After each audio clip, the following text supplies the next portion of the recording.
Samsung Electronics both regard China as a huge center of demand, but also they have a supply chain and memory plants there. How are they managing the U.S.-China tensions? Could they be collateral damage? Does it have implications for redistribution of the supply chain? And ultimately, where is the demand profile heading for Samsung in China? Yeah, it is a very complicated situation right now. Chinese government just launched investigation on Micron. At the same time, given U.S. and China restriction, U.S. ban, related to semiconductor equipment export to China. Samsung running a pretty big fab in China. There's a lot of thing Samsung needs to consider. At the same time, U.S. There's a subsidy stimulating a local semiconductor industry. Samsung is fab in the U.S., but if Samsung gets subsidy from government, U.S. government, they cannot invest in China. And also, with all this cost increasing and FX issue, it is not very cheap to build a fab in the U.S., compared to building a fab in Korea.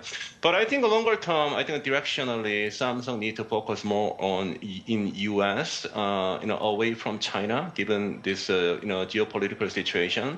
And also, U.S. cloud customers like AWS, Microsoft, and Google, they are becoming much bigger compared to history. So I expect Samsung to focus more on U.S. in terms of demand, in terms of supply, and then gradually away from China for strategic reason.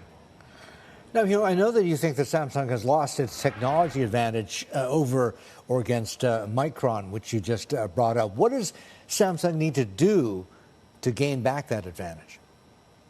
Yeah, Samsung still has a scale advantage. They are much bigger than Micron, even though they lost the technology leadership, in our view, to Micron. I think they need to refocus on R&D. I think if you look at the R&D spending per sales, Micron outspending Samsung last couple of years.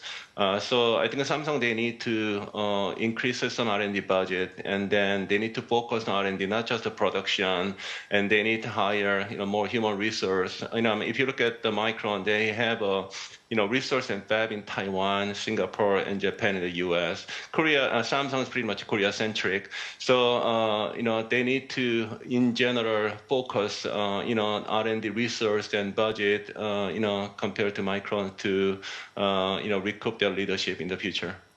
Hi, I'm Emily Tan, and thanks for watching CNBC. You can check out more of our videos by clicking on the boxes on the screen, and don't forget to subscribe to the channel for more. Thanks for watching.